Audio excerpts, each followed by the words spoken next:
Welcome back guys to a brand new video. Now today, it's finally time after a 2-day delay. I'm turning into Studio Wildcard.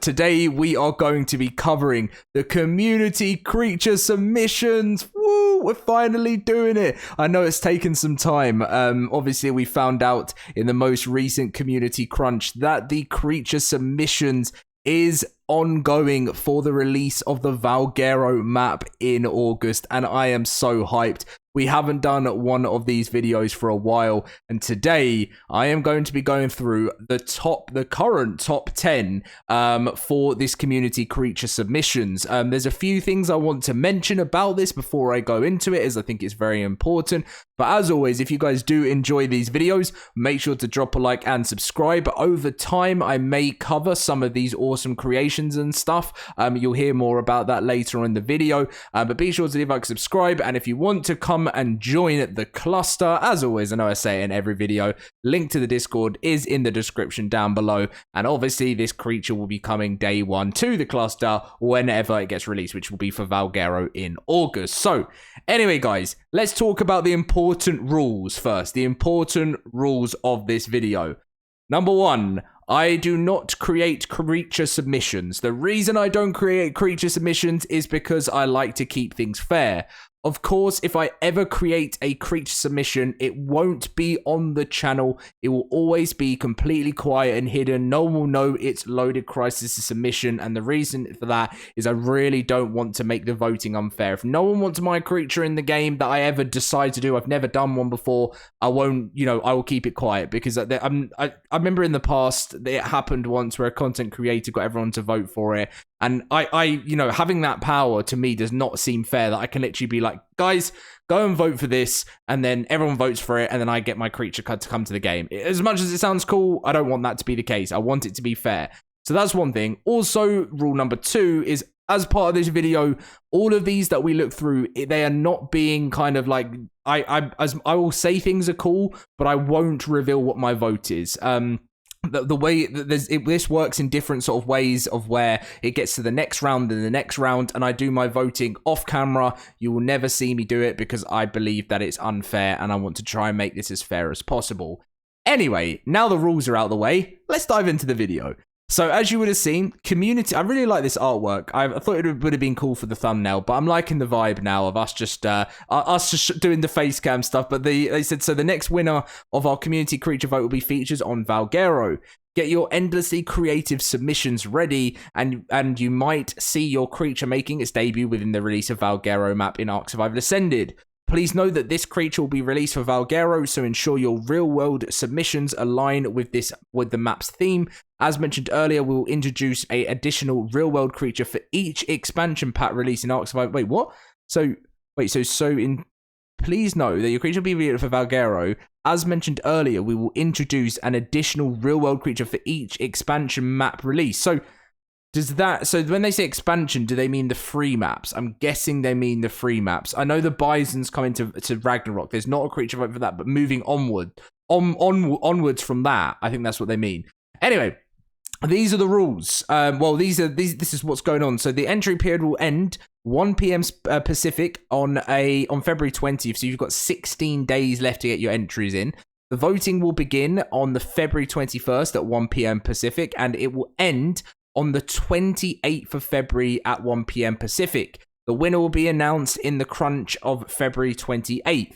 Now, the way this works is, it says make sure to check our Twitter on February 21st for the rank to vote link. So as it will only be on Twitter, I will be making a video when the voting is done, and then you guys can get the link to voting from my channel. They say, note that the proposed features for the creatures from the submissions entry are meant to inspire their design, but certain aspects may still be modified. So whatever we're reading through today will not be the final version, but it will be similar, as always, which is really cool. And it's going to be down to the top 10. So what pretty much happens is, as you'll see, we are on the creature submissions. Let's give that a refresh for the voting. And we tend to look at the top 10. Then we'll see it was always very, very, very close. But as you can see, we have sometimes I can never say the names, but the top 10 go into the next round of voting. And then in the top 10, you can vote for your favorite creature. So we have, if this would go out of the way, the Pentaceratops. We'll go through and read through them and show you the photos. We have the Megaraptor, your worst nightmare. Very close second there with 247 votes, 252 there. We have the Tanystropheus, the Bio Sniper Dino. 219, so pretty close. Then a little bit of a drop here. We have the Desmatosuchus with 173. We then have the Cryodrakon, the giant winter king. Look how close this all is. The giant stick bug, the living tree. The Coelophysis, the pet assassin, a mutation booster. The Aero Titan. We have the prehistoric cheetah, the last resubmission. It's been around for a long time. And it's all very close. I mean, you think about it, we're going to be going through this current top 10, but there's so many close too. 4 votes are in it with this here. The Thundering Herbivores Commanders with new artwork. Look how close it all is, even on the first page. So, anything that I cover in this video, don't even forget to go into the last page with 0 votes, because I'm telling you, so many people, I do mention this in videos, people need to get their submissions in early. Start working on it early. If you don't manage to get the Valguero one, either if it fits with the design of the next map, then obviously you're good to go again. But if you want to work on a new creature that works for the next map, get working early and get it posted as soon as you see it, because that gives you more of a chance to get a vote. It really does. Anyway, number 1 in current top spot, we have the Pentaceratops. As you can see, it looks like some sort of trike, some beastly trike. We won't be reading through the entire thing because I don't mind doing that for one video, but if I read through the entirety of this whole vote for every single creature, this video would be over an hour long. Some people may like that, and I'm happy to give the brief information, but I don't know what type of content you guys want. Long-term or, long-term videos or short ones. And I feel like some people prefer just me going through. But I'll take comments from you guys on that. So it's a heavy tanking herbivore. So we'll read what it's like anyway here. So in the wild, few animals inspire such awe as the Pentaceratops. These towering herbivores are a sight to behold in the wild. Rarely seen alone, this massive Ceratosapien, Ceratopsian, I can't get it right, often travels in groups of 3 individuals. Their numbers are able to ward off most predators. So also there's a way to tame this too. So any brave tribe or foolish enough to attempt to tame one of these hulking behemoths will find that it's no easy task. When attacked, the herd will face to their attackers. So pretty much, so this is the proposed size reference. So this is meant to be a herbivore bigger than a T-Rex, smaller than a Giga, but maybe it can take on a Giga. It has awesome abilities, passive safety in numbers, which is groups of 3, ability 1, stance change, marching wall, battering ram, and it has an ability of taunt. Its attacks, headbutt, light stomp, heavy stomp, charge, head sweep, and its saddles, base saddle, and it has a heavy armor saddle as the artwork there. And you know what? I always see Risky Biscuits getting involved. Shout out to you, Risky Biscuits. And Lapis Lazuli as well. I always feel like I see involved in these creations. But this is currently number 1 with 257 votes. So can't be that bad. Next up, we have the Megaraptor, your worst nightmare. Now, the one thing that I always find frustrating is sometimes I go onto the pictures and I click on them and they say to me that it was a Discord image. And I don't know why this happens. And if you go onto, some of them have their photos on like this, but I think some people may put their photos on wrong. And I think it would be much better if you can find a way to update this, because when I do these types of videos, it really brings the creature to life a bit more for people. So it's a bit frustrating. I can't actually see any of the artwork here for this video. I mean, someone says here, hope this wins. I love the idea of making ARK scary again. I mean, I've clicked on all the links every single time and it says something about Discord. So I don't know why. Some have this and some don't. But obviously, it's frustrating because I want to know about this Megaraptor. But while ARK already provides a large variety of theropod carnivores, none of them are raptoroids. Raptorids. In my opinion, this might be an opportunity to include a beast capable of giving players a good scare, like the ones we probably all had back in the day, and while we were all naked beach bobs. Who remembers that? Now, what if ARK featured a horror-themed dinosaur referencing both the Night Feeder from... What is this? Genedy Primal? I'm not sure. I don't think I've seen that. And Lobo/Death from Puss in Boots 2. Now, I know that. And what if you could craft a sort of primitive blades of chaos from said dinosaur? This submission proposes just that. Its main goal is to enrich and deepen the hunting and fighting experience with a theropod that can do much more than repeating the same bite or claw attack over and over again. Megaraptor doesn't aim to solve any of the ARK's issues, nor is it supposed to fulfill any particular quality of life needs of players. It simply aims to offer something cool and fun to use, capable of exciting the player base and bringing a breath of fresh air to the survival experience. I'm on board with this. I'm not saying this is my vote, okay? I'm not saying it's my vote, but I like the idea of this. It's new. Someone is really, really going for a different idea. This looks like it's from Roberto. I like that. Bringing a horror aspect back to ARK. That sounds cool. Obviously, there's some stuff about it in the wild, and it says, I mean, I've just off the bat, if you can see the Megaraptor, then it's already too late. Once the Megaraptor is too close, it will pounce on its prey, performing a jump scare lunge. Oh, what are you trying to do to me, Roberto? You're going to literally make me pass out on camera now. Yeah, that's really cool. And to be honest, I love this idea. And, you know, if you want to go and check out some of the abilities here, it's got passive abilities, it's agility, it's darkness buff, overkill. It's got its primary attacks, secondary attacks. Okay, this is something I want to read. The potential, and I say, now that you've seen what ARK Survive Ascended looks like and the new mechanics it introduced, I can tell, like, without a doubt that the Megaraptor will fit in right. The night is now really scary, and making the presence of this formidable ambush predator more terrifying. Furthermore, with the new pathfinding system, Megaraptor will be much more persistent stalker, and it will take more than a mere torch to escape it. Okay, I like it. I like it already. I have to give a big shout out because this is a great idea, and I like that. A horror theme in ARK. Next up, we have the Tanystropheus, the Bio Sniper Dino. So this has got a simple dossier here. Looks pretty cool. Let's read about it. It's as strange as that its fossil record makes it appear, sporting a neck twice the length of its body. One would assume it would be more suited to the ocean than on land. Despite this, the Tannies still have a preference for patrolling the beaches of the ARKs, but are seen more gazing towards the skies than water for its prey. Boasting incredible eyesight along with astonishing compression within its neck, the Tanny is able to expel an adhesive glob hundreds of meters into the air down on its prey. While it's domesticated with its fondness for predating on many avian species of the island, some survivors have found presenting any kind of flying fowl to the Tanny will garner its interest akin to a loyal hunting dog, as long as you prove you're capable marksman, of course. So it sounds cool.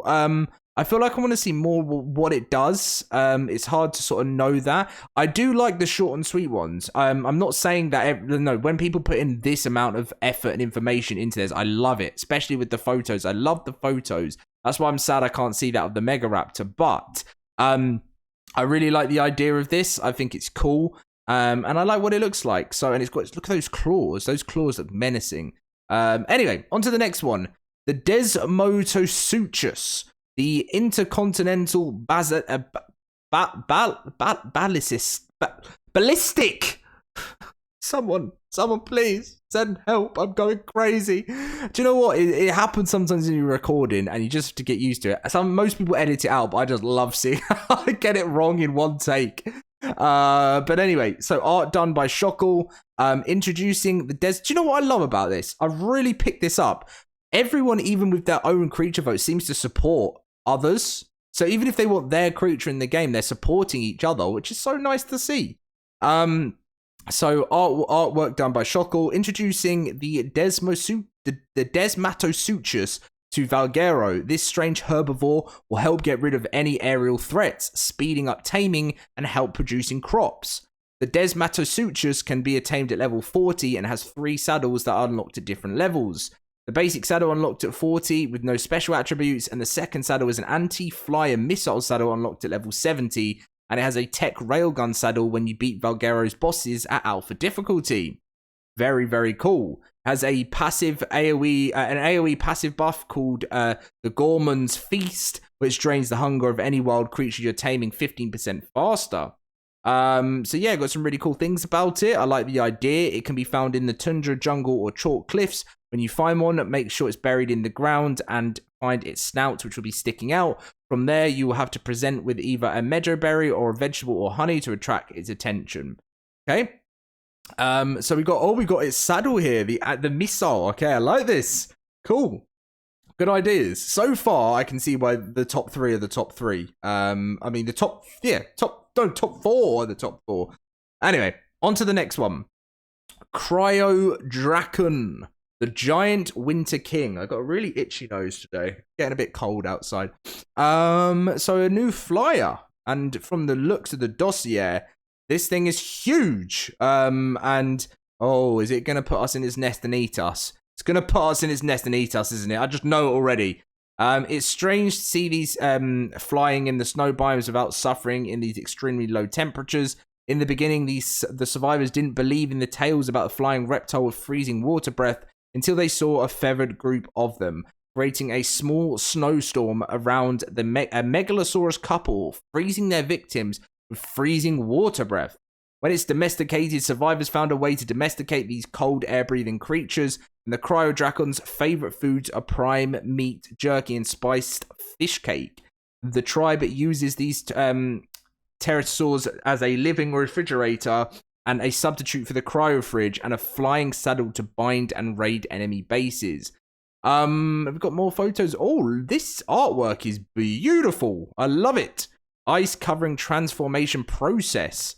Just look at that. Very, very nice. I like it. I think this is a cool one too. Spicy fish cake. I want some of that. It has a turret mode allowing its AI to stay in position. So this is reminding me of the Gigantophysis snake with the turret on its tail. I like that. I've had a lot of fun with that kind of turret vibe thing. But its favorite food is here too, gathering drops, and it's a pretty cool one. It is a pretty cool one. I mean, I've always kind of been like, I'm not sure on new flyers for the game with this creature vote. And I'm not saying this is if you're in for another flyer, and I'm not saying don't go for it, because I love this idea. It's really cool, and I'll never complain about whatever comes to the game unless it's a really bad idea. I'm more someone that likes having a new land creature, because I feel like we had some flyers. Obviously, we had the Tropio, and then there's a lot of flyers in the game, and like maybe there's a space for something new. That's how itchy I'm getting, but I could be wrong. But it sounds cool, and I like that new freezing ability.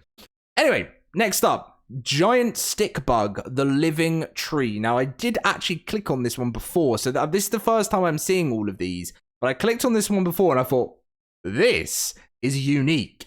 So giant stick bug. This is its dossier here, and it looks like it's a tree to confuse. And I think this is scary and cool, and you can see the size of it. So as I wandered through the forest, I got the impression that some logs were moving. Although I checked around, I didn't notice anything that strange except for a log without leaves. As I approached these logs, I picked up what appeared to be a bark, but it was actually a woody chitin, or chitin, whatever you call it. From there, I realized it was a giant stick bug. Its gigantic size had not prevented it from perfecting its camouflage so much that it managed to become apparently literally become a virtual tree, even with the aid of a spyglass. Domesticated. To bring it out in the open, you have to throw honey at it several times, but it's important not to be seen, otherwise it will avoid approaching. Once it is busy enjoying the honey, you will have to approach it to give it sap, its favorite food. Unlike many other insects used exclusively in warfare, this woody arthropod, being able to climb any surface and float on water, is mainly used for safe exploration. Its woody constitution has the advantage of making it immune to bee stings, which allow it to be able to carry a hive on itself, thus being protected by the colony. What was most surprising was to discover that if it was fed enough, its secrets wait, so something I've just thought in my head from reading through this is, if it can float on water, as an idea, if this hasn't been added already that we're going to see later on, could this turn into a portable raft? That, if you haven't thought of that idea, if that's not here, that could be awesome. Climb walls, but also float on water, being a portable raft. Some little ideas from the old LoadedCrysis there. Taming. As mentioned in the dossier, to tame this animal, you have to throw honey to attract its attention. However, it will only come closer to eat if you do not directly look at it. Okay, so you have to keep repeating the honey until the honey icon fills up. At which point the stick bug will be blocked by the honey and not be able to close in. Then you can approach it and feed it sap and or sweet vegetable cake. Cool.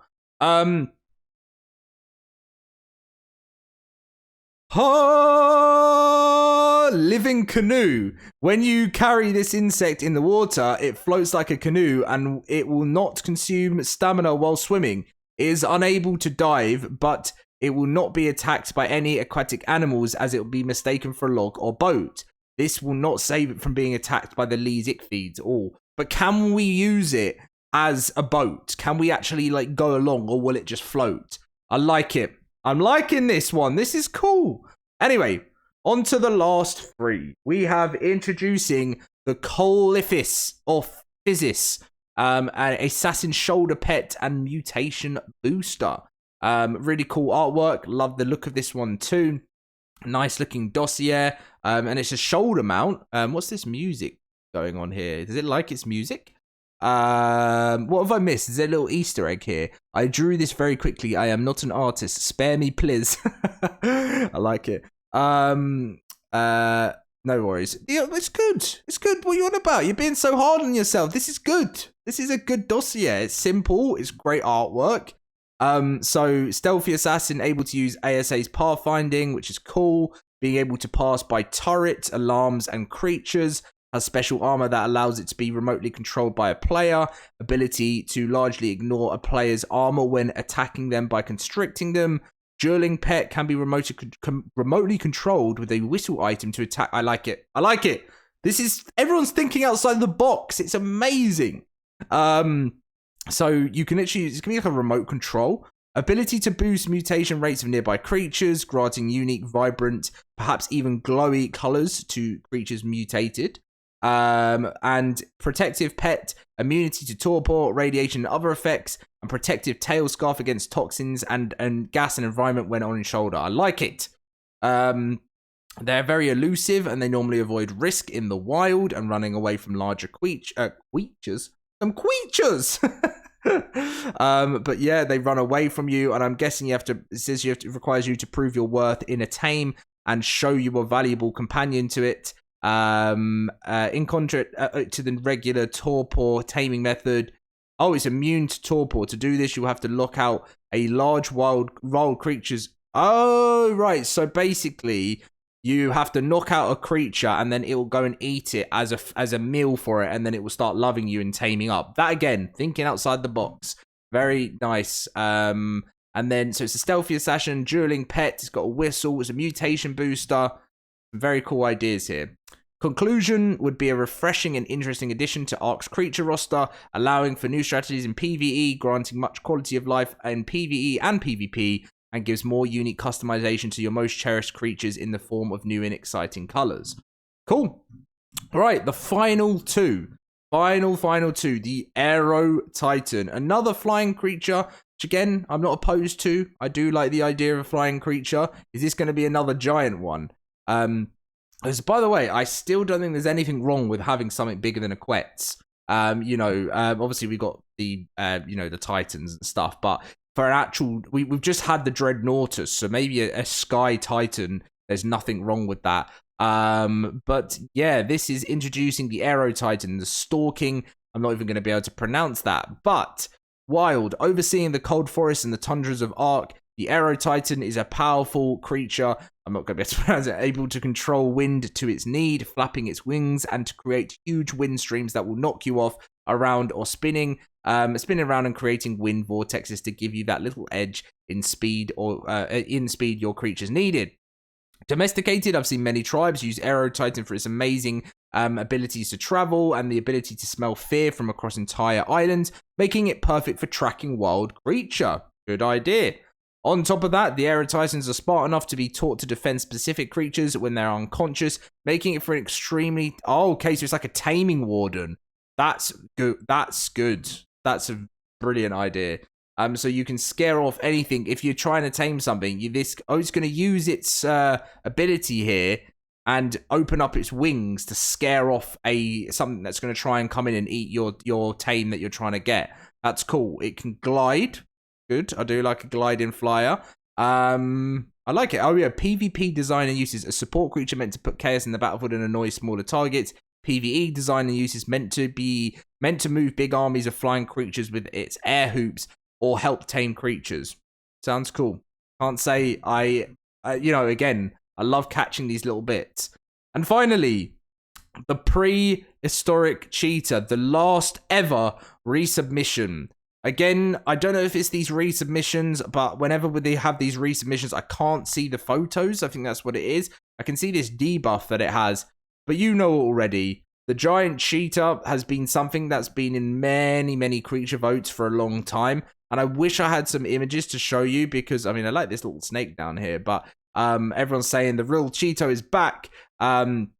But yeah, oh, someone stole the name of it, the brand name of it. Oh, that's sad. But yeah, this cheetah has been around for a while and it looks like it looked really cool. I wish I could find the old one to show you guys, but yeah, it's fantastic. And it by the looks of things, it'll be like an incredibly fast land mount to get you through Valguero, which is fantastic. And it's got a new debuff, Vertigo. Creatures affected by Vertigo are slowed and unable to walk straight, wobbling left and right, and with each step they also receive more torpor than usual, making them easy to knock out.